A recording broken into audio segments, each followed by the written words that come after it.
Chegamos então para mais um correspondente médico. Já estamos aqui com o doutor Fernando, evidentemente o nosso correspondente médico.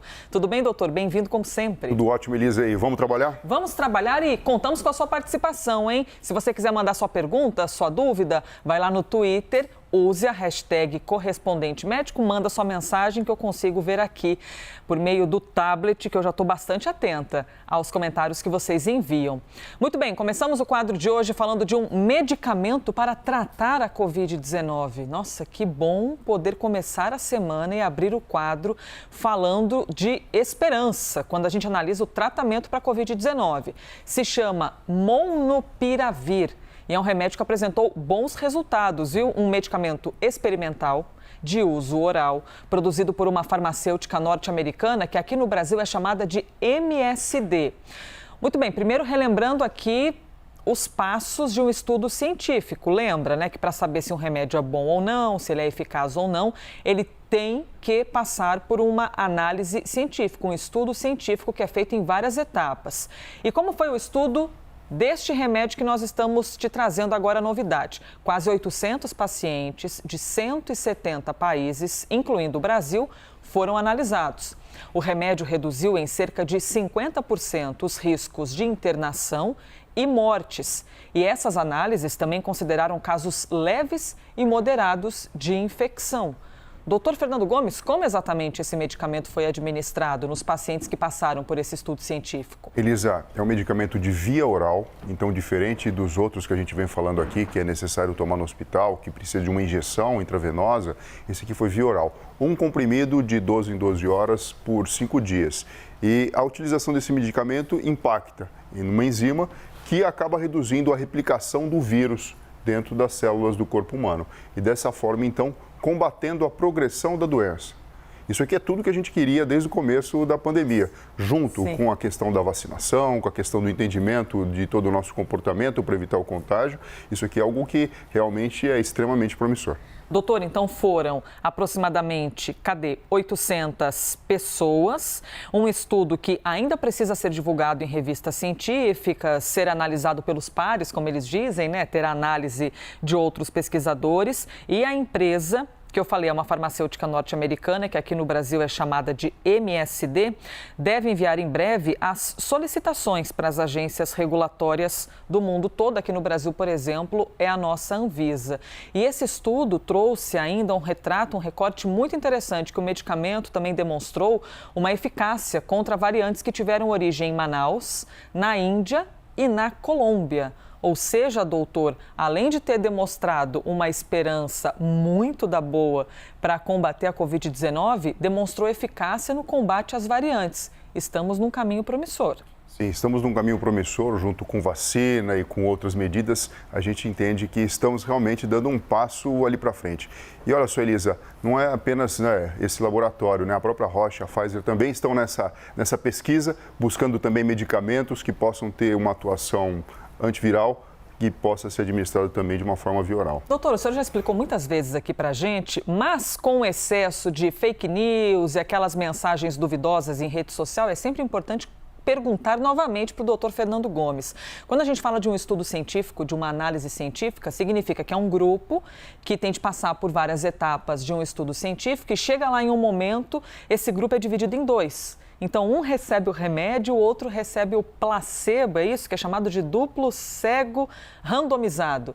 E a partir dessas diferenças, lá no fim do estudo, é possível ver na prática se existe uma eficácia no uso de uma medicação. Exato, duplo cego porque nem o pesquisador e nem quem está tomando o medicamento sabe o que está acontecendo, se ele está recebendo de fato o princípio ativo ou o placebo. O placebo é importante de ser administrado porque ele interfere em algo que a gente sabe, né? O próprio sistema nervoso central e a consciência que a pessoa está se tratando pode impactar em resultados e a gente sabe que aí talvez tenha aquela questão um pouco da autocura ou do próprio organismo do indivíduo tentando combater de uma forma mais eficiente. Mas isso então é descartado e deixado de lado. E quando a gente vê um estudo como esse, em que você compara grupos e existe diferença grosseira do tipo, o grupo que recebeu placebo, Elisa, teve óbito, o grupo que recebeu o princípio ativo do medicamento, não houve morte.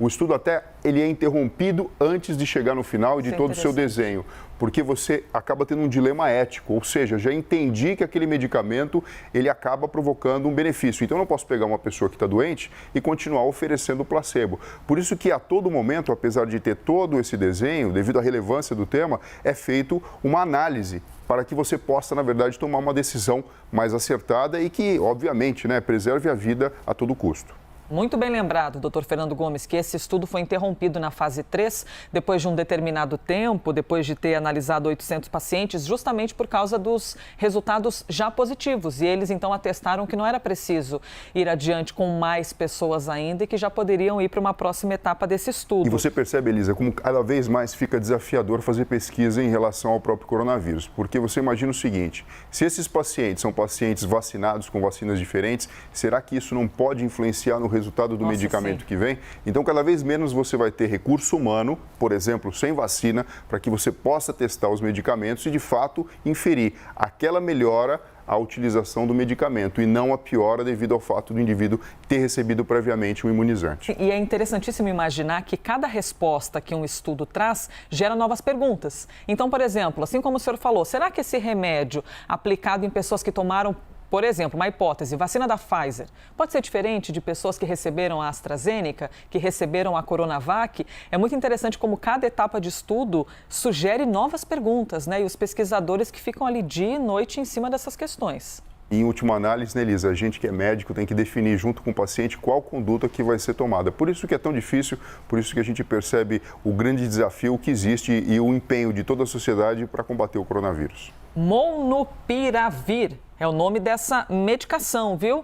Desenvolvida pela farmacêutica norte-americana, que aqui no Brasil é chamada de MSD, apresentou uma redução de cerca de 50% nos riscos de internação e mortes com pessoas infectadas por Covid-19. Assim que tivermos qualquer novidade sobre esse remédio, a gente traz aqui para vocês. Mas olha, ainda falando sobre medicação, mas mudando completamente a doença, a gente quer falar sobre depressão.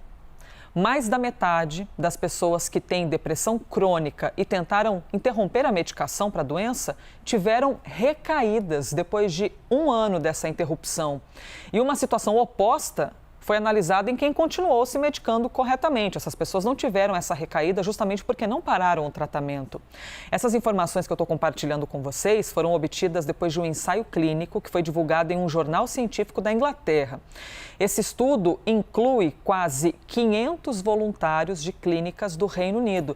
É tão importante essa notícia que é destaque no nosso site, por isso que você está vendo aí o destaque. Se você quiser ler a reportagem completa, é só acessar, mas a gente vai trazendo aqui algumas pitadas interessantes e relevantes. Esses pacientes que interromperam o tratamento com a medicação tiveram uma piora na qualidade de vida e nos sintomas, como ansiedade e até abstinência de medicamentos. Doutor Fernando Gomes, uma vez entrevistando uma médica psiquiatra, ela disse o seguinte: geralmente quem começa a tomar uma medicação para depressão, por exemplo, depois de 3, 4 meses, começa a ver uma melhora. Aí pensa assim, por que eu vou continuar o remédio se eu estou me sentindo bem? E a médica disse justamente, mas está se sentindo bem porque está tomando o remédio, não é porque milagrosamente, do nada, você passou a melhorar. É o remédio que está fazendo isso. Tem essa falsa sensação das pessoas com alguns tratamentos, não é, doutor, que simplesmente interrompem a medicação e isso é terrível. Você imagina o seguinte, se eu entendo o diagnóstico, que já é um grande passo, na verdade, nesse processo do tratamento, e você inicia a utilização de medicamentos que interferem no funcionamento de neurotransmissores, você precisa de um tempo para que o cérebro, eu vou falar aqui, é neuroplasticidade a palavra, tá? Mas eu vou falar para todo mundo entender, para o cérebro se acostumar com um novo formato de funcionamento, que é um formato bom, que é um formato com ele funcionando a todo vapor, com você com energia, sem sentimento de tristeza, com autoestima bacana. Depois que você começou o medicamento, você precisa de um tempo para perceber que o indivíduo ficou normal, voltou para o seu estado basal e ainda assim você precisa de um tempinho a mais de remédio para ajudar nesse processo que a gente chama de neuroplasticidade. Se você interrompe antes do tempo, Elisa, é muito isso que você falou. A pessoa está bem porque está tomando remédio. É de se esperar que a pessoa volte a ter uma recaída da depressão e muitas vezes até pior, Por isso que é tão importante a gente falar sobre isso, porque existe ali, né? É diferente de uma ferida na pele que cicatrizou, tá ok. O cérebro tem alguns mistérios e a gente precisa de algum tempo, na verdade, para que ele volte a funcionar daquela maneira. E não é só o remédio, né? Você tem a questão da psicoterapia, a questão da mudança do estilo de vida. A gente fala muito aqui da exposição da luz solar e da atividade física regular, que libera um monte de substâncias que são extremamente importantes para o bom funcionamento dos neurônios. Doutor, o senhor falou aí sobre a terapia, a análise, né? Ou psicanálise, psicologia e tudo mais. É interessante porque, por exemplo, quando alguém tem dor de cabeça, toma um remédio. Aí passa a dor, mas a pessoa muitas vezes não sabe o que causou a dor de cabeça.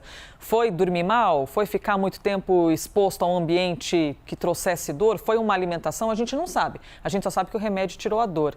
E com a depressão, o remédio pode melhorar essa pessoa, tirar, assim, digamos, a depressão. Mas a pessoa muitas vezes não sabe o que causou. É aí que entra um terapeuta, uma análise profunda para saber o que desencadeou a doença? A pessoa tem uma predisposição genética e eventos que são da vida cotidiana que podem, na verdade, aumentar a chance do quadro clínico aparecer. As terapias, elas são fundamentais, ela ajuda o indivíduo a se entender. Então, assim, em teoria, todo mundo deveria ter essa possibilidade, mesmo sem problema, de se entender. É um caminho para se entender. Só que o que acontece? Se a gente pudesse ver o cérebro aqui na nossa frente, do indivíduo com depressão, as terapias, a psicoterapia, ela acaba funcionando de fora para dentro, porque o indivíduo precisa conversar, entender, ter insights, fazer mudanças de comportamento e essa mudança vai acontecendo, então, de dentro do córtex cerebral, né, de fora para dentro. O medicamento acaba tendo uma atuação muito mais interna, em circuitos neurais. Então, na verdade, essa junção é perfeita, porque você faz uma terapia que está influenciando para a saúde do cérebro acontecer de fora para dentro e, anatomicamente, o medicamento faz o caminho ao contrário. E quando isso se junta e você consegue, na verdade, estimular o cérebro a funcionar de uma maneira diferente, você tem o indivíduo funcionando como deve ser, né, Elisa? Com plenitude, com tranquilidade, com resiliência, com felicidade e assim vai. Queremos saúde para todo mundo. Imagina se todo mundo fizesse terapia nesse planeta Terra, doutor Fernando Gomes, o tamanho do autoconhecimento que a gente poderia ter? Olha só, a psicologia é uma área do conhecimento extremamente poderoso e muitas vezes a gente não presta atenção que diversos problemas poderiam ser resolvidos se o indivíduo tivesse uma ajuda, na verdade, uma terapia para estruturar o seu pensamento e lidar melhor com o conflito que existe entre as emoções e as nossas vivências e interpretações. Doutor, eu preciso ir para o próximo assunto. Só para não deixar uma dúvida aqui no ar, eu comecei dizendo que mais da metade das pessoas que têm depressão crônica e tentaram interromper a medicação tiveram recaída depois de um tempo. Eu só quero chamar a atenção para essa depressão crônica. Seria uma pessoa que, desde sempre, já tem uma predisposição à depressão, é isso? Que não foi causada por um motivo específico? Qual é a diferença? É um indivíduo que tem a depressão por um longo período de tempo e, às vezes, faz utilização de medicamentos por muito, muito tempo, até que passa a experimentar o que a gente chama de remissão da doença, que nada mais é do que 2 ou 3 meses sem nenhum sinal ou sintoma referente à depressão. E aí, então, você poderia entrar num processo de desmame, que vai de 4, 9 meses, às vezes 1 ano, de medicação, mesmo a pessoa não tendo sintoma nenhum, Elisa. É o sonho de todo mundo, né? Sim. Quem tem depressão, passar por um tratamento, conseguir se libertar desse sentimento, desejamos que você consiga fazer parte desse grupo de pessoas que se libertam da depressão. Doutor, diabetes tipo 2. Esse é o nosso assunto que a gente vai trazer agora. É a mais comum das diabetes e atinge cerca de 16 milhões de pessoas somente no Brasil. É muita gente. Um estudo publicado recentemente pela revista científica The Lancet faz uma proposta nova para o tratamento dessa doença. E que proposta é essa? Que, ao invés de remédios, médicos indiquem a perda de 15% da gordura corporal como primeira medida para o paciente. Entre os especialistas que assinam esse estudo está o médico brasileiro Ricardo Cohen, do Centro de Obesidade e Diabetes do Hospital Alemão Oswaldo Cruz, de São Paulo. Então, antes da gente conseguir entender um pouquinho mais, doutor Fernando, sobre esse tratamento específico, a gente vai trazer para você uma melhor compreensão sobre a doença, os sintomas da diabetes tipo 2 e qual a diferença para as outras diabetes. Bom, vamos lá. O diabetes é uma doença metabólica que interfere no nível da glicose no sangue. A gente sabe que a glicose é super importante para as células funcionarem bem e para ela estar dentro dessa célula, você precisa do pâncreas funcionando, produzindo insulina e sendo secretada e também que os receptores que existem nas células do corpo estejam aptos a carregar essa glicose para dentro do próprio corpo físico. O diabetes tipo 2 tem uma relação muito grande com a obesidade e a gente sabe que o indivíduo acaba tendo sinais e sintomas que são muito parecidos. Fome e sede em excesso, formigamento nos membros, e aqui a gente fala já da manifestação de uma neuropatia periférica, porque os nervos acabam, na verdade, não recebendo nutrientes de forma adequada. Qualquer lugar do corpo, a gente Qualquer lugar do corpo, principalmente, a gente fala, né, em botas e luvas, como se fossem nas mãos e nos pés.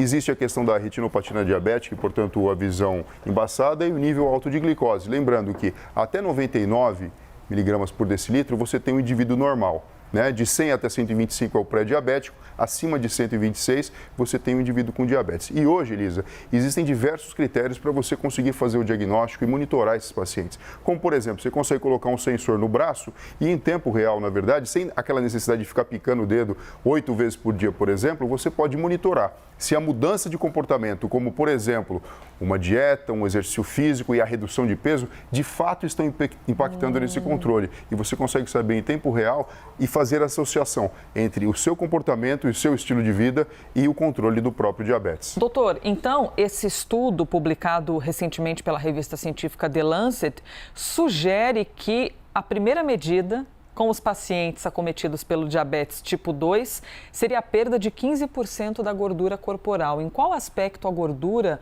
pode estar, de fato, relacionada com a diabetes e esses sintomas que o senhor acabou de explicar? A gordura, ela interfere no metabolismo. Tanto é que o indivíduo, principalmente, que tem aquela gordura intraabdominal em excesso, ele acaba tendo uma doença chamada uma doença metabólica, com interferências nítidas, que acabam comprometendo o metabolismo celular. Se você consegue reduzir essa gordura, e veja, reduzir pode ser através de uma nova dieta, de exercício físico, quem tem obesidade através de uma cirurgia, a gente chama de cirurgia metabólica, que acaba ajudando o próprio aparelho digestivo a funcionar de uma forma diferente, você vislumbra o paciente tendo a remissão dos sintomas e mais saúde para dentro do corpo físico, porque a gente sabe que, por exemplo, a gente percebeu aqui durante a pandemia que os indivíduos que tinham sobrepeso e obesidade tinham um desfecho muito pior.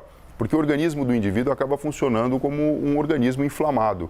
E a mesma coisa em relação a outros problemas lá na frente, como infarto agudo do miocárdio, acidente vascular encefálico e outros problemas. Por isso que é tão importante e possível entender que essa reversão ela pode acontecer até mesmo sem a utilização de medicamentos, mas com a redução do peso do corpo, principalmente com a redução da gordura. Doutor, interessante deixar um alerta aqui também que vai que alguém esteja ouvindo, acabou de ser diagnosticado, então, descobriu que tem diabetes desse tipo 2. Aí pensa, então eu não vou ao médico, se eu já sei que é só emagrecer um pouquinho, que eu posso melhorar. Uma coisa não exclui a outra, né? A gente está falando de um acompanhamento médico. Sim, e obviamente, né, uma decisão em conjunto com o clínico. São novas orientações, são novos entendimentos em relação à doença. É lógico, para você ganhar gordura, você não precisa ir no médico, não. Mas para você, na verdade, trazer mais saúde para dentro do corpo, é importantíssimo, na verdade, você ter um mentor, um tutor. E é muito importante, né, quando a medicina deixa de ser algo que simplesmente trata doenças e passa a fazer uma consultoria em saúde. Então, até mesmo esse processo de levar em consideração, a partir do diagnóstico de diabetes tipo 2, a primeira medida, a redução de peso, é importante ser feito sob uma certa assistência, porque, obviamente, né, existem recursos que ninguém pode deixar, obviamente, de lançar mão. Esse casamento é o casamento que nunca pode acabar, o matrimônio entre o paciente e o médico. Tem de estar sempre ali juntos, ouvindo bastante o médico para seguir as novas regrinhas na vida e a gente poder ter saúde, né, doutor Fernando Gomes? É o que todos nós queremos. Obrigada, viu, por mais um dia. Obrigado você, Elisa. Pessoas se cuidem e até breve. E você, gostou do nosso quadro? Gostou das nossas reportagens? Mande a sua opinião. Hashtag Correspondente Médico neste que foi mais um Correspondente Médico.